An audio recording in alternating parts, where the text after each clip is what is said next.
할렐루야. 네, 우리 서로 한번 인사 같이 합시다. 인사하실 때 그냥 하시지 마시고요. 내가 옆에 분에게 가장 축복해 줄 수 있는 말로 한번 인사해 보시기 바랍니다. 네.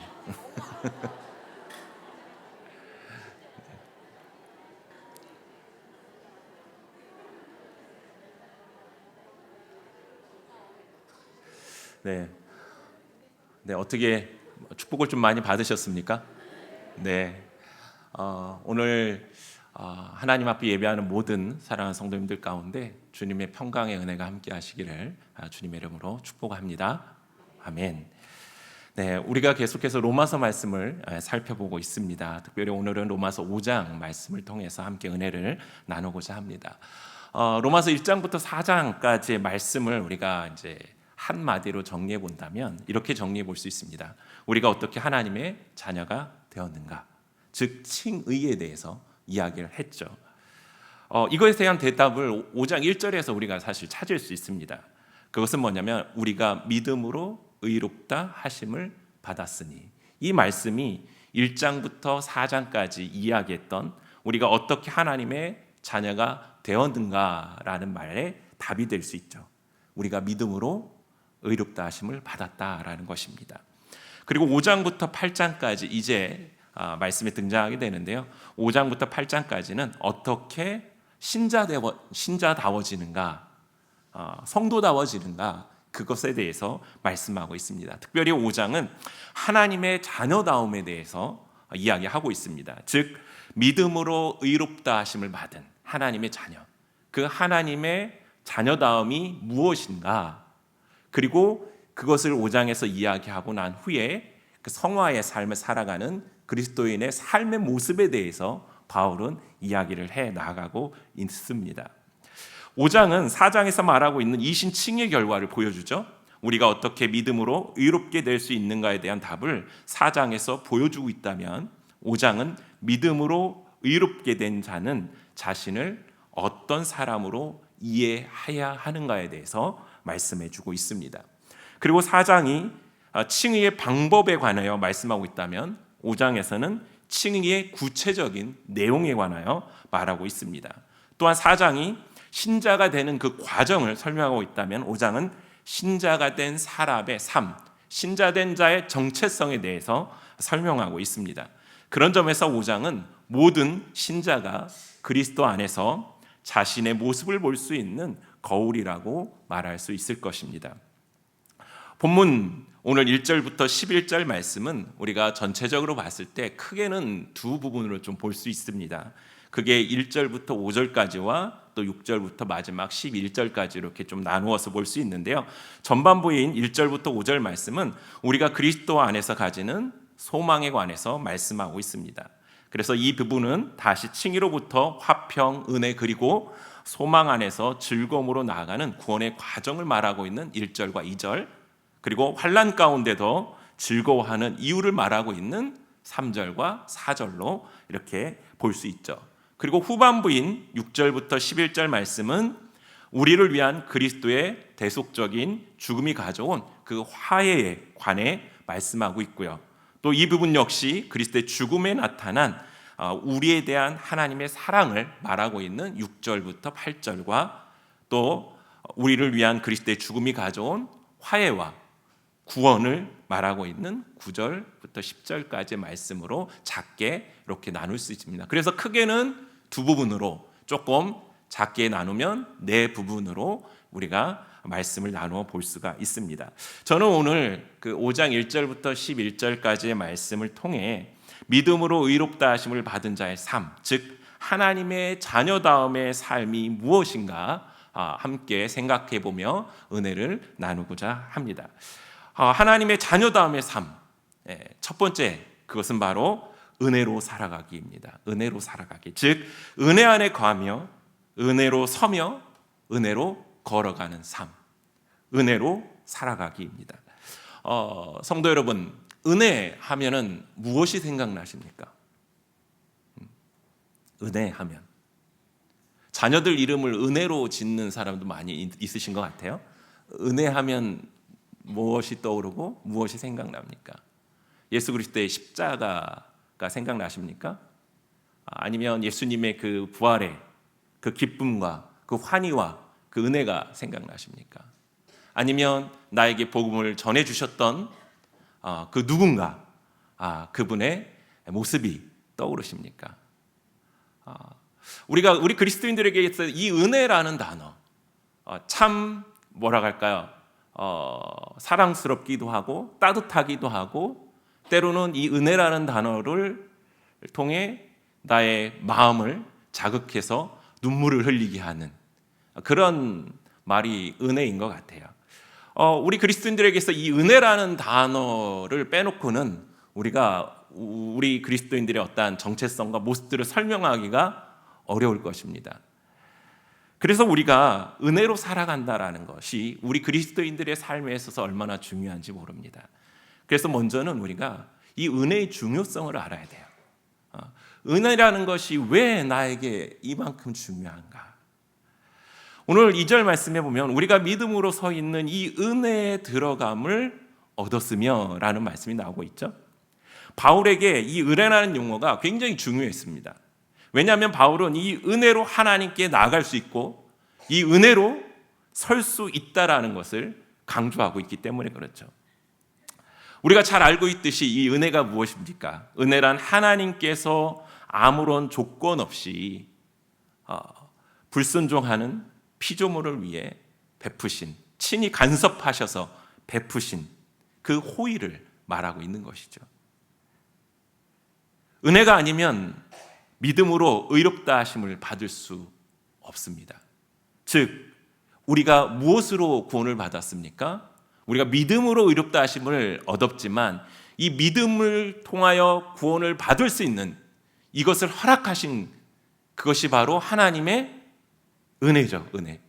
이 은혜가 없이는 우리가 믿음으로 이 의롭다 하심을 받을 수 없다라는 것입니다. 그렇기 때문에 이 은혜는 우리의 삶의 근간이고 구원의 큰 기쁨이라는 것이죠. 그리고 이 은혜가 왜 중요하냐면 이 은혜로 우리는 하나님과의 관계가 형성이 돼요. 즉 은혜로 주어진 하나님과의 관계의 형성이 있다라는 거예요. 우리는 은혜로 하나님과의 관계에 들어갈 뿐 아니라 이 은혜에 의해서 날마다 그 관계성을 따라 살아간다라는 것입니다. 그러면 우리는 이 은혜를 이미 과거의 일이라고 생각해서는 안 된다라는 거예요. 즉 은혜로 구원받았어. 그것이 이루어졌잖아요. 그렇죠? 우리에게는.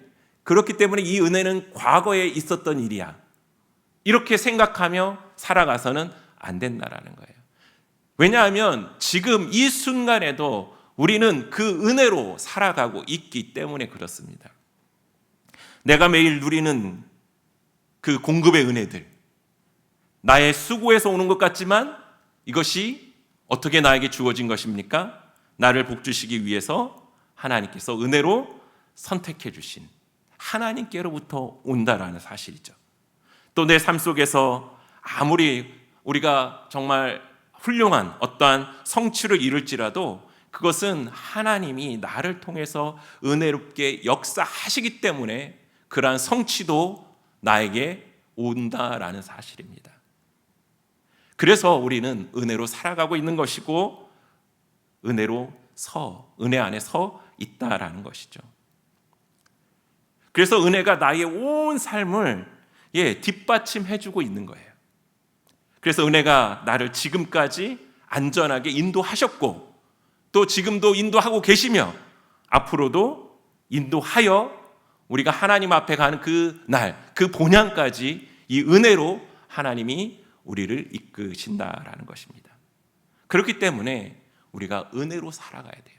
하나님의 자녀, 믿음으로 의롭다 하심을 받은 자, 하나님의 자녀다운 자의 그 삶의 모습은 이 은혜로 살아가기를 늘 애쓰고 힘쓰며 그 은혜 안에 있음을 우리가 늘 기억해야 된다라는 것입니다. 그리고 더 나아가 이 은혜는 우리를 향한 하나님의 사랑입니다.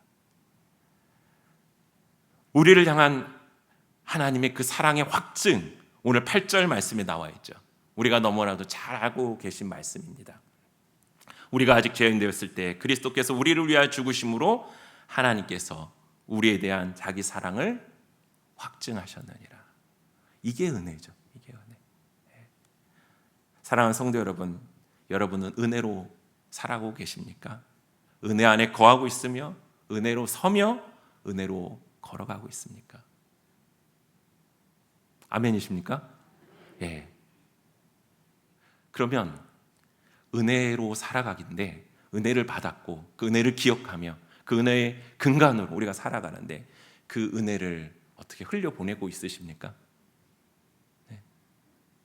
우리 이웃들에게, 우리의 함께하는 형제 자매들에게 하나님이 나에게 베푸신 그 은혜, 내가 그 은혜를 통하여 구원받고 그 은혜를 통하여 살아가고 있는 지금 나, 근데 그 은혜를 내가 베풀고 있는가?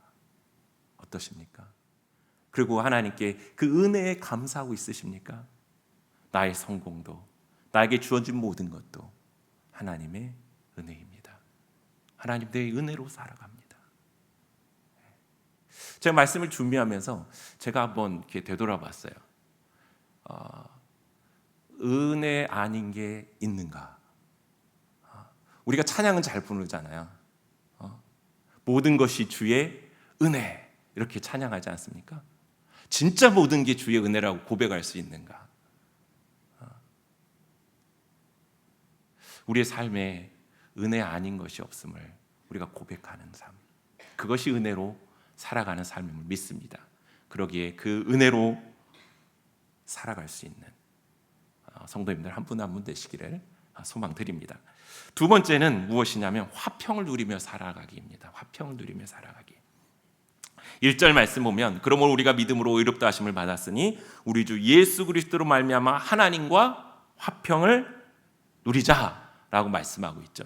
또 10절 말씀으로 7절 말씀으로 가보면 하나님과 화목하게 되었은즉 화목하게 된 자로서는 더욱 그의 살아나심으로 말미암아 구원을 받을 것이니라 라는 말씀이 있고요. 또 11절로 가보면 이제 우리로 화목하게 하신 우리 주 예수 그리스도로 말미암아 하나님 안에서 또한 즐거워하느니라 라는 말씀이 있어요. 오늘 말씀에 보면 이 화목에 대해서 굉장히 말씀을 많이 등장시키고 있는 것을 바라보게 되죠. 그렇다면 하나님과 화평을 누리자는 말의 의미가 뭘까요? 하나님과 화평을 누리자는 말씀의 의미, 이것 또한 하나님과 우리와의 관계가 어떤 관계인지를 증명해주고 보여주고 있는 말씀입니다. 하나님과 내가 지금 어떤 관계라는 거예요? 화평한 관계라는 거예요. 화평한 관계. 누구로 말미암아? 예수 그리스도로 말미암아 내가 하나님과 화평한 관계 가운데 지금 있다라는 거예요. 그러니까 그 화평을 뭐라는 거예요? 누리라라는 거예요. 근데 우리가 여기에서 한번 생각해 볼 것은 그러면 이전에는 어떤 관계였냐라는 거죠. 이전에는 어떤 관계였습니까? 화평한 관계였어요? 하나님과 이전에는 우리가 화평한 관계가 아니었죠. 10절 말씀에 보면 그것을 이야기하고 있어요. 어떻게 이야기합니까? 우리가 원수되었을 때, 그러니까 하나님과 우리가 이전에는 어떤 관계였다라는 거예요? 원수의 관계였대요. 왜? 인간의 죄 때문에. 하나님 앞에 범죄한 인간의 죄로 말미암아 우리가 하나님과 원수된 자였어요. 그래서 이 죄에 대한 심판이 내려졌죠. 그래서 우리는 그 심판 가운데 죽은 자들이었어요. 생명이 없는 자들, 하나님과 분리된 자들. 그러나 예수 그리스도를 통해서 우리가 하나님과 어떠한 자가 됐어요? 화평을 누리는 자가 되었다라는 것입니다. 이 화평이라는 말, 이 화평이라는 말은 에이레레라는 말인데요. 이게 평화, 화평, 화합의 뜻을 가지고 있어요. 또한 샬롬, 즉 하나님께로부터 오는 평안도 의미합니다. 이 평안은 하나님과의 완전한 화목을 이룸으로써 우리가 얻을 수 있는 것이죠. 하나님의 인정, 즉 칭의를 통해서 얻는 안정과 평안함을 말하는 것이죠. 이것을 소유한 사람은 더 이상 하나님의 진노 앞에 노출이 될까요? 안 될까요? 안 되죠. 그렇기 때문에 자유함이 있는 거예요. 평안이 있는 거예요. 하나님과 화평이 있을 때 하나님의 평안을 소유하게 되고 그 평안을 느끼게 된다는 거예요. 그렇기 때문에 여러분들 안에는 지금 무엇이 있습니까? 화평, 하나님이 주시는 평안이 있는 거예요. 혹시 마음에 평안치 않고 불안과 근심과 염려와 걱정에 사로잡혀 계십니까? 예. 우리 그리스도인들의 삶은 이 평안의 삶입니다. 평안의 삶. 근데요, 우리가 한 가지 더 생각해 봐야 될 게, 바울이 이 평안, 화평을 누리자 이렇게 얘기하고 왜 고난을 이야기할까요? 여기 3절 4절 말씀에 보면 바로 이어서 이야기하고 있지 않습니까? 3절 4절 말씀에 보니까 다만 이뿐 아니라 우리가 환난 중에도, 이렇게 나오죠. 환난 중에도 즐거워하나니. 이 얘기는 뭐예요? 우리가 환난을 당할 수 있다. 우리 그리스도인들의 환난이 있다라는 거예요. 그리스도와 화평을 누리는데 우리 안에 그 누림 가운데 이 고난이 있을 수 있음을, 환난이 있을 수 있음을 이야기해요. 그러면서 이 환난이 인내가 연단이 소망을 이루는 줄 안다라고 연결되어져서 이야기하는 것을 볼 수가 있죠. 왜 이렇게 고난을 이야기했을까? 그리스도인들에게 화평과 고난은 어떤 연관이 있는가?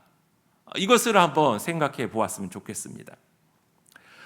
그리스도인들에게 있어서 이 고난은요, 기독교적 삶, 우리 그리스도인들의 삶에 있어서 이 고난은 삶의 한 부분이에요. 우리가 요한복음 16장 33절로 가보면 예수님께서 이 고난, 즉 이 세상에서 너희가 고난을 받을 것이다 라고 말씀하고 계시다라는 거죠. 왜 그럴까요? 소속이 달라서 그래요. 소속이. 우리는 하나님의 자녀예요. 세상에 속한 자들이 아니에요. 구별된 하나님의 거룩한 백성이에요. 그렇죠? 그렇기 때문에 구별된 하나님의 백성들이 이 땅에 살아갈 때 구별된 하나님의 백성이기 때문에, 이 세상과 같지 않기 때문에, 이 세상이 추구하는 그 어떤 것도 함께 추구하거나 바라보거나 하지 않고 오히려 우리가 하나님께 소망을 두고 하나님 나라와 영광을 위해 살아가는 자들이기 때문에 세상과 어떻게 되세요? 부딪힐 수밖에 없죠. 그렇기 때문에 세상이 우리를 미워할 수밖에 없어요. 왜? 세상이 누구를 먼저 미워했어요? 예수님을. 그리고 그 예수님을 미워했기 때문에 우리가 그 고난을 받는 것이 당연한 거예요. 그러니까 우리 그리스도인의 삶 속에서의 이 고난은 삶의 일부분이라는 사실입니다. 믿으십니까? 진짜요? 그런데요, 우리가 알고 있듯이 우리 그리스도인들에게서 이 고난이 한 부분이라면 하나님께서는요, 이 고난을 통해 역사하시고 일하심을 우리가 또 알아야 된다라는 거죠. 하나님은 하나님의 뜻, 하나님의 목적을 이루기 위해서 이 고난을 때로는 사용하십니다. 그리고 바울은 말씀을 통해서 보면 고난 중에도 기뻐하라고 이야기해요. 근데 고난 속에서 기뻐하라는 말은 하진 않아요. 이야기가 무슨 말이냐면, 우리가 환난 중에도 즐거워하고 환난으로 인하여 즐거워할 것을 말하고 있지만 환난 그 자체를 즐거워하라고 하지는 않는다라는 것이죠. 그리고 이 고난이요, 예수님 때문에 겪는 고난만을 얘기하는 것이 아니라 우리의 이 땅의 삶에 있어서 모든 환난들, 어려움들, 그 전체를 지칭한다고 볼 수 있습니다. 왜냐하면 우리의 삶이요, 또 우리의 삶 가운데 받는 그 고난이 바로 그리스도를 위한 것이기 때문에 그래요. 그렇지 않습니까? 우리 그리스도인의 삶이 모든 것이 다 그리스도를 위한 삶이지 않습니까? 그렇기 때문에 나의 삶에서 겪는 고난과 환난이 다 여기에 해당이 된다라는 거죠. 사랑하는 성도 여러분, 그렇기 때문에 왜 이 고난을, 화평을 누리자 하면서 이야기했냐면, 우리가 이 고난은 피할 수 없는 거죠. 우리 그리스도인의 삶의 일부분이고, 또 때로는 하나님이 이 고난을 통해서, 이 환난을 통해서 하나님의 뜻과 목적을 이루어 가시기도 하고, 그렇죠? 그리고 우리의 삶이 바로 하나님을, 그리스도를 위한 것이기 때문에 우리 삶에서 당하는 환난이 모두가 다 그 고난에 해당이 된다라는 것들을 이해했을 때, 오늘 말씀에서 보면 이 고난이 결국은 무엇으로 연결되고 있어요? 이 환난이 소망으로 연결되고 있는 것을 바라보게 됩니다. 근데 이 소망은 어떤 소망입니까? 이 소망은요, 하나님과 화평 가운데 있는 자들에게 주어지는 소망이에요. 그러니까 하나님과 화평의 관계 가운데 있는 사람들에게 주어지는 것이 이 소망이는 거예요. 즉, 이 우리 그리스도인들, 믿음으로써 의롭다 하심을 받은 하나님의 자녀들, 그 자녀들은 하나님과 어떤 관계냐? 화평을 누리는 관계잖아요. 그렇죠? 그 화평을 누리는 관계에 있기 때문에 그 화평이 우리 안에 있고 그 평안이 우리 안에 있기 때문에 그 평안 속에서 우리가 이 환난이 결국에는 무엇으로? 소망으로. 그래서 하나님만을 바라보고 하나님 안에 거하는 그 평안을 누리며 살아갈 수 있는 그 자리로 인도한다라는 것입니다.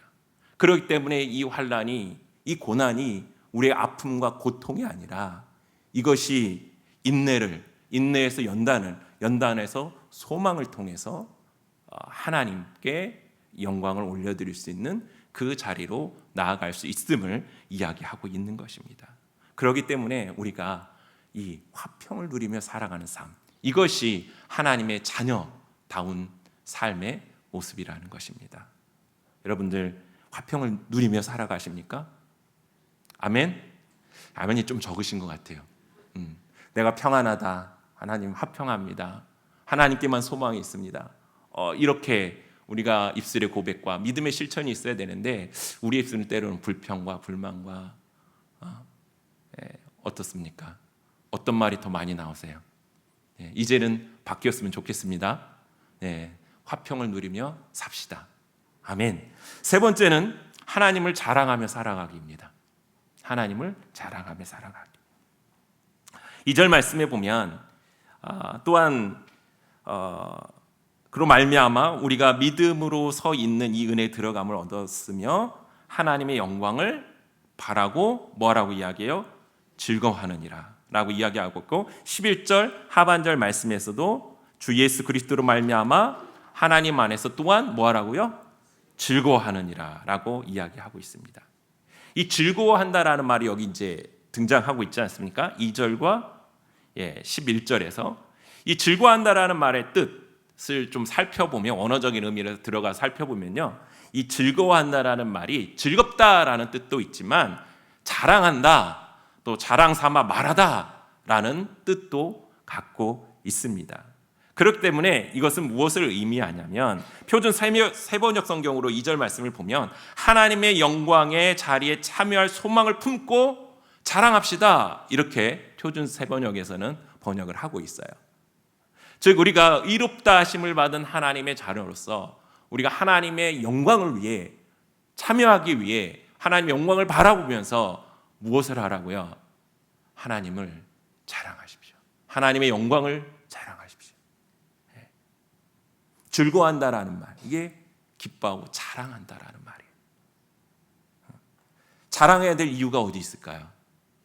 우리가 하나님을 자랑해야 될 이유. 바라고라는 말이 오늘 말씀에 등장하고 있잖아요. 이 바라고라는 말은요, 소망 안에서, 소망 때문에 소망을 가지고도 번역할 수가 있습니다.